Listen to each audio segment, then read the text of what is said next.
কিছু ইট বালি নেওয়া যাবে এতে? হ্যাঁ, ভাড়া কত? 50 টাকা। 50 আমাদের উপকূলীয় এলাকা, দাদা কি অবস্থা! হ্যাঁ, খেলতেছি, আড্ডা হচ্ছে, কি গল্প, কি খাতির, কি থেমে থেমে এই বৃষ্টি নামছে সুন্দরবনে। উপকূল শুধু নয়, সারা দেশ জুড়েই চলছে ঝুম বৃষ্টি। একা একা মানে মাছ ধরতে যায় ওরা, হচ্ছে ভাগিদার নেবে না আর কি, মাছের ভাগ দেবে না, অথবা তার সাথে কাউকে নেওয়ার সামর্থ্য নাই। সবাইকে আমন্ত্রণ জানাচ্ছি, আশা করি ভালো আছেন। বন উপকূলে ঝুম বৃষ্টি হচ্ছে, তার মধ্য দিয়েই চলছে মানুষের জীবন। সুন্দরবন জীবন, লবণ জলের জীবন, বন উপকূলের জীবন, যে জীবনে আসলে পরিশ্রম ছাড়া কোনো কিছুই সম্ভব না। তাই দুবেলার খাবারের জন্য এই মানুষগুলোকে এই বয়সেও নামতে হয় জঙ্গলে, খালে, নদীতে। সামনের মানুষটি কাদায় নেমে গেছেন, এই বৃষ্টির মধ্যে কাদায় হেঁটে হেঁটে ঝাঁকি জাল দিয়ে মাছ ধরার চেষ্টা করছেন। এটি সম্ভবত তার একবেলার খাবারের মাছ হবে, অথবা বিক্রিও করতে পারেন সেই মাছ। যাই হোক, আমরা গত কয়েকদিন ধরে সুন্দরবন উপকূলে রয়েছি, ঘুরছি, মিশছি, কথা বলছি এই মানুষগুলোর সাথে। তোমার ট্রলার তো আর নাই। জোয়ার শেষ হয়ে ভাটা লেগেছে, তাও 1 ঘন্টা হলো। আমরা সেই ভাটার স্রোতেই নেমে যাব, রওনা দিচ্ছি বনবিবি থেকে। চতুর্থী না? আরে আজকের আবহাওয়া তো খুব সুন্দর। আমরা যাওয়ার সময় আসলে 2 মিনিটে চলে যাবো, তা যাবো, হ্যাঁ। কালকে রাত্রে, হ্যাঁ, স্রোতের চাপ। আমি প্রথম আলো দেখে ভাবছি এটা মনে হয় প্রথমটা, পরে দেখি যে না, আমি তো কর্নারে মুন্না, তোমার গামছাটা সুন্দর হয়েছে, বুঝছো? আর এই গামছাটা চেনা চেনা লাগতেছে। আচ্ছা থাক, এখন না বলি।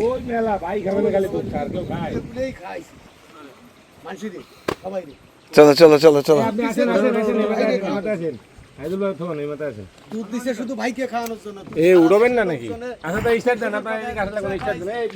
স্টার্ট দাও। বৃষ্টি থেমেছে কিছুক্ষণ আগেই, আকাশে মেঘ আছে, তবে আপাতত আকাশ পরিষ্কার। কোনো রকমের ভরসা না।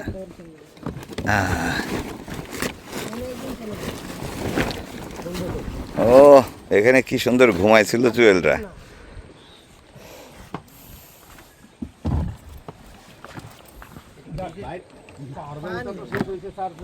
এই নৌকাটা টেনে নেন।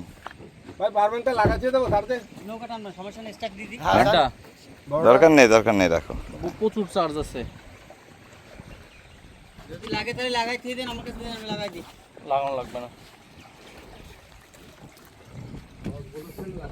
চার্জ নিয়ে বাড়িতে যেয়ে করবো কি? ও, উনি তো এখনো আছে, মাছ ধরতেছে, খরগোশের মধ্যে দিয়ে হাঁটতেছে। দেখেন কি অবস্থা এর।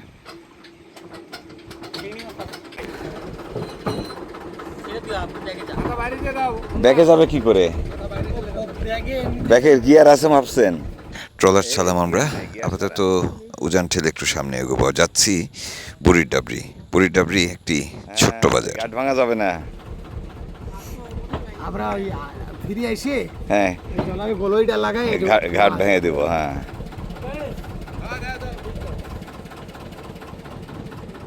এখন তো ভাই যে স্রোত, বর্ষার সময় সুন্দরবনটা অসম্ভব সুন্দর লাগে, বিশেষ করে এই সময়টাতে যখন ক্ষণে ক্ষণে বৃষ্টি আসে, আবার রোদ ওঠে। রোদ উঠলে ভীষণ গরম লাগে, বৃষ্টিতে নামে স্বস্তি। দেখতে দেখতে আবারও 4-5টা এলোমেলো হয়ে আসলো, সম্ভবত আবারও ঝড় বৃষ্টি আসবে। কলকাতার অপোজিটে যদি থাকা যায়, আপনার গায়ে একটু আঁচও লাগবে না। ও পানির স্রোতও কাটে, বাতাসও আটকায়। ভাঙমারি খাল এমনিতে গোড়ার দিকে বেশ বড়, তবে এর উজানের দিকটা এখন শুরু হতে হতে প্রায় বন্ধ হয়ে গেছে। 2 মিনিটের রাস্তা 20 মিনিট পার করে ফেলছি ভাই। ওর জন্য দড়ি আনা হয়েছিল, ওটা কই? এখনো 10 সেকেন্ড বাকি আছে নাকি? আল্লাহ, ঠেকো বাক্কান ঘুরে বাক্কান ঘুরে। 3 ঘন্টা নাই, 5 ঘন্টা না। এইদিকে এরকমই, দুর্গম এলাকাতে এরকমই, ওই দেখা যাচ্ছে এই 1 ঘন্টা নাই।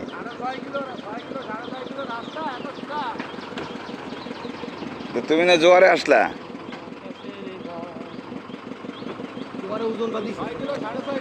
এই যে আপনার ফুল আছে। যাওয়ার সময় ছেড়ে এখানে আসবো নি, এখানে না হোক ওইদিকে, ওইদিকে আরো ভালো আছে, ওইদিকে প্রচুর শৈলা গাছ ভাই।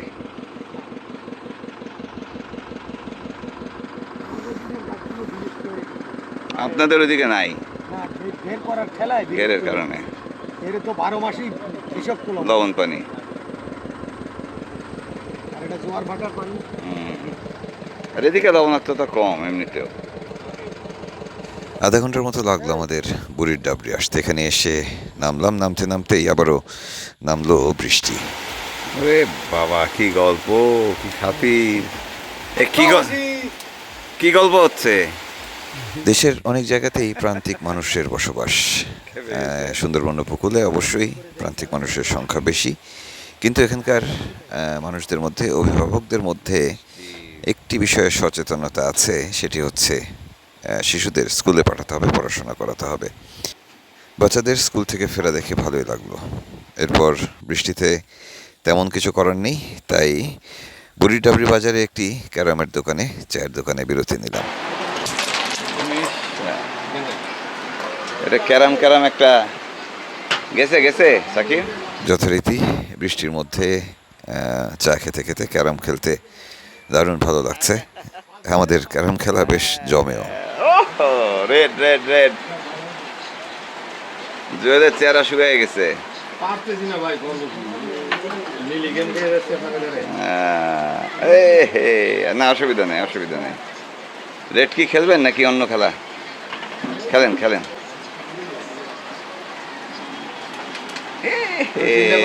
কোনটা বাদে কোনটা খেলবো আমি? না জুয়েল, তোমার খেলা দেখি এবারে। পাগল হয়ে গেছে, প্রেশার নিয়ে খেলতেছি আমরা। Heavy pressure. 24 পয়েন্ট না? আমাকে 24 পয়েন্ট, আমাকে পয়েন্ট নাই, প্রেশারটা তো নিতে হবে। ক্লিয়ার করে নেই। মাথা নষ্ট হয়ে গেছে বেলার ভাই। হইলো ক্লিয়ার হইলো। আমাদের কি কালো না সাদা? সাদা খেলবো আপাতত। এখানে একটা মাইক ছিল। মানে এই ভিডিও কবিতা বলি না। ও ভাই ঠিক করে দেন। দেখ, ঠিক আছে ঠিক আর একটু জোরে মারলে ওই পকেটে চলে যেত অবশ্য।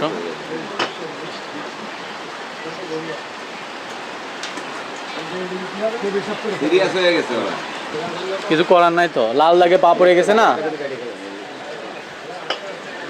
সর্দারের তো লাল দাগে পা এখন।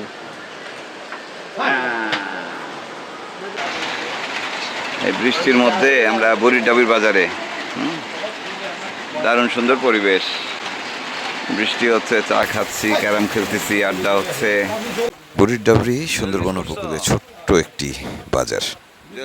এখানে সম্ভবত বিকেলের দিকে মানুষ আসে, সারাদিন একরকমের খালি থাকে। আমরা যেহেতু দুপুর দুপুর এসেছি, এখন মানুষ একেবারেই নেই, অল্প কয়েকটি দোকান খোলা আছে। আমরা চা খেয়ে ক্যারাম খেলে বিদায় নিচ্ছি। বৃষ্টি সৃষ্টি খায় এরা সব রেস্টে আসছে।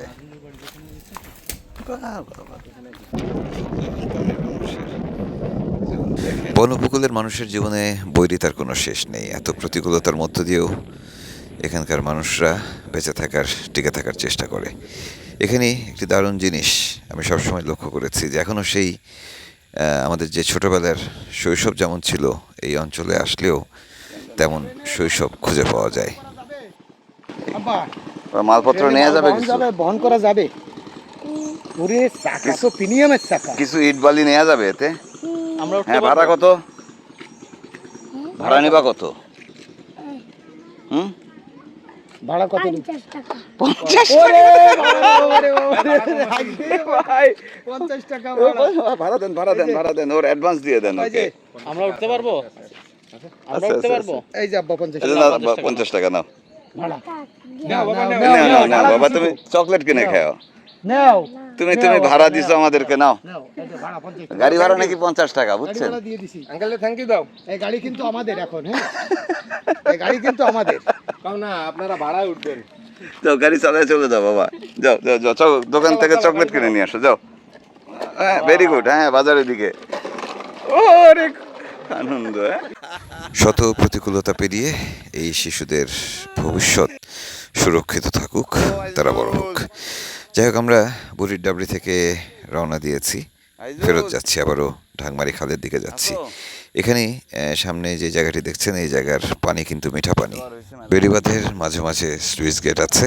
এখানকার মানুষেরা কিছুতেই কোনোভাবেই লবণ পানি বেড়িবাঁধের এই পাশে আসতে দেন না। এক পাশে কেওড়া শৈলা, আর এক পাশে হচ্ছে বেলের গাছ, কদবেলের গাছ, মানে মিঠা পানি এক সাইডে, আর এক সাইডে লবণ পানি। ওই যে চরের ব্লগার আমাদের তাজু ভাইয়ের মতো করে সে বলতো, আমাদের উপকূলীয় এলাকা, হ্যাঁ, রাস্তাঘাট ঠিক নাই, কাদা, ব্রিজ নাই, সুন্দর করে বলে। কাজু ভাই সাজে। কাজু ভাই 2.0। কাদা কি অবস্থা! হ্যাঁ, ওই কভার দিলি পড়ে যায়। এর মধ্যে বেশ খানিকটা ফাটা হয়ে গেছে আমাদের ট্রলারের পেছন দিকটা, সম্ভবত আটকে গেছে সুইচ গেটের সাথে। আমাদের ছোট ভাই আজিজুল ট্রলারের ভেতরে বিশ্রাম নিচ্ছিল, একটু ঘুমিয়ে পড়েছিল, তাই খেয়াল করেনি। এখন অবশ্য তার খেসারত দিতে হচ্ছে। ট্রলারটি ভাসাতে তাকে নামতে হয়েছিল, ভিজতে হলো লবণ পানিতে। বিরাট কর্মঠ লোক তুমি। আগের দিন কোস্টগার্ডে বোর্ড দিলাম না, পাটা ধুয়ে উঠতে হবে। স্লুইস গেট দিয়ে লবণ পানি ঢুকতে না দেওয়ার বিষয়টি আমার কাছে দারুণ লাগছে। এখানকার বিষয়টা হয়েছে কি, যে এটা কারণ একার কাজে লাগে না, পুরো এলাকার মানুষের। হ্যাঁ, যেখানে সবাই পাহারা দেয়। কত গোছান লাগবে না, আমার লাগবে না। অন্য এলাকায় চোর আছে, কিন্তু এটাতে হাত দেবে না। চোর আছে, এটাই ওদের লাইফ রে ভাই। এটা যদি এদিক সেদিক হয়, এই যে বাঁধের এই পারে হচ্ছে লবণ পানি, ওই পাশে হচ্ছে মিঠা পানি। মিঠা পানি কত খোঁজেন আপনারা আপনাদের এলাকায়? ঠিক আছে, একটু ধান করার জন্য, একটা মিঠা পানির একটা গাছ করার জন্য জান প্রাণ দিয়ে দিতে হয়, যুদ্ধ করা লাগে। ইউক্রেন রাশিয়ার যুদ্ধ। এই সুইচ গেটগুলো হচ্ছে সেভাবে মেনটেন করে, এলাকাবাসী মেনটেন করে আর কি। না, দায়িত্ব মনে হয় কারণ ভাই এটা দায়িত্বের লোক আছে। আর 2 নম্বর এর যে মিষ্টি পানি, এই মিষ্টি পানিটা তো ধরে রাখা লাগে লবণ যদি চাষের ঢুকোয়, জন্য। লবণ যদি ঢুকোয়, পরে তো লবণ পানি চলে আসে। গেটের আশপাশ কোনো বাড়ি থাকতো না তো, সব ভাঙচুর করে ফেলে। এখানে পানি উন্নয়ন বোর্ডের লোক আছে, কিন্তু এলাকাবাসী। এটা গাবুরা না ভাই, এটা গাবুরা এই না, অঞ্চলে 3 ফসল ফলায়। 3 ফসল, হ্যাঁ, কারণে। এই এটাও তো বনবিবির ওই একই জাতের ভাই, হাইব্রিড। হাইব্রিড। কলম দেওয়া হয়েছে। কলম দাও। যারা কাছে কলম দিয়ে দেখলে হয়, টেস্ট করবে ভাই। হ্যাঁ ঠিক আছে, আমার কাছে তো ইকুইপমেন্ট আছে, চুরি হয়েছে, পাতলা চুরি সব আছে। ওগুলো আছে। হ্যাঁ, টেস্ট করবেন, অবশ্যই হবে। চল। বুড়ির ডাবরি থেকে রওনা দিয়ে আমরা আবারও যাচ্ছি ঘাগড়ামারির আগে বনবিবিতে। আমরা এই অঞ্চলে যখন ঘুরতে থাকি, প্রতিটি মানুষই তাদের সুখ দুঃখের কথাগুলো বলতে থাকেন। এই মুহূর্তে যেমন তাদের কষ্টের কথা হলো সুন্দরবন বন্ধ 3 মাসের জন্য। যদিও এই 3 মাস সুন্দরবনকে বিশ্রাম দেওয়ার জন্য বন্ধ রাখা হয়, কিন্তু ক্ষুধা আসলে কোনো নিয়মকানুন মানতে চায় না। এই অঞ্চলের মানুষদের মধ্যে এমনিতেও আমি একটু ধৈর্য কম দেখেছি। তারা যে কোনো মূল্যে, যে কোনো সময় সুন্দরবনের যে কোনো জায়গায় যেতে চায়। মাছ কাঁকড়া ধরা থেকে শুরু করে, মধু আহরণ থেকে শুরু করে, যে কোনো প্রয়োজনে জীবিকার সন্ধানে তারা সুন্দরবনের ভেতরে ঢুকবেন।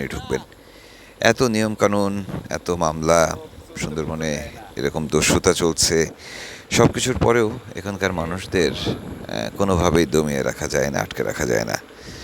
ইদানিং তো কিছু মানুষ বিষ নিয়ে সুন্দরবনের ভেতরে ঢোকে লুকিয়ে, কিংবা জোর করে, কিংবা দস্যুদের সহযোগিতা নিয়ে তারা সুন্দরবনের ভেতরে বিষ দিয়ে দেদারসে মাছ ধরে, তার ভেতরেই চিংড়ি মাছগুলো শুটকি করে এবং সেগুলো উপরে নিয়ে আসে বিক্রি করে। এই সব কিছু মিলিয়ে যে ঘটনাটি ঘটে, সেটি হলো সুন্দরবন অঞ্চলের এক রকমের অস্থিরতার পরিবেশ তৈরি হয়। পাশাপাশি সুন্দরবনের ভেতরে যে মাছ কাঁকড়া সহ বাকি যে সম্পদগুলো থাকে, সেগুলো ধ্বংসের দিকে চলে যায়। এখনও তাই হচ্ছে, যদিও চেষ্টা চলছে এই অপকর্ম আটকানোর। সুন্দরবন এত বড় একটি জায়গা, এত বিস্তৃত একটি জায়গা, এবং এর আশেপাশের মানুষের আসলে ভাতের অভাব।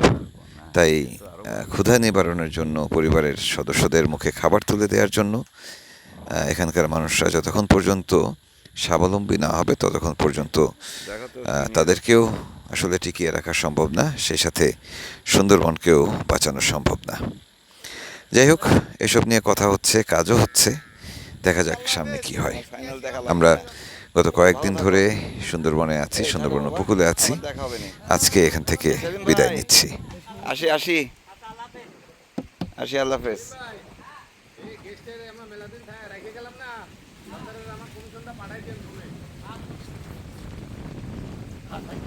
হ্যাঁ রে, বাতাস না, বাতাস দক্ষিণ না, সমস্যা নাই, মানে আবহাওয়া ক্লিয়ার।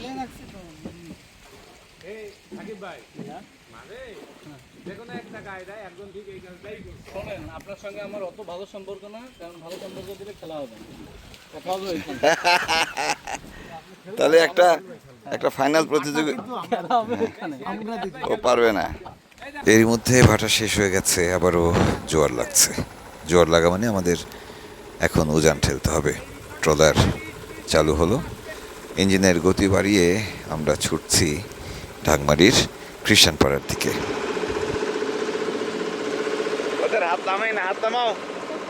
গত কয়েকদিন বনবিবিতে বেশ ভালো সময় কেটেছে আমাদের। ঢাকমারি অঞ্চলে আসলে আমাদের পরিচিত মানুষের আসলে একেবারে অভাব নেই, অনেক মানুষ, তাদের সাথে অনেক ভালো সময় কাটে। তো সেই ভালো সময়গুলো কাটিয়ে আমরা বিদায় নিচ্ছি। আমরা আপাতত যাচ্ছি খ্রিস্টানপাড়া, সেখানেই বিরতি নেব একটু। বিরতি নিয়ে তারপর বিকেলের দিকে আবারও রওনা দিয়ে সোজা মংলা যাব, মংলা থেকে ফিরব ঢাকা। সেই পর্বটি থাকছে আগামীকাল, এবং আগামীকালই শেষ হচ্ছে সুন্দরবন জীবন নিয়ে সিজন 39। ভালো থাকবেন, কাল আবারও দেখা হচ্ছে। না, ওপাশ যেও না, ওপাশ যেও না। শেষ পর্বে আপনাদের দেখাবো ঢাকমারির সবচেয়ে বড় কুমিরটিকে নিয়ে একটি পর্ব। যাচ্ছে যাক।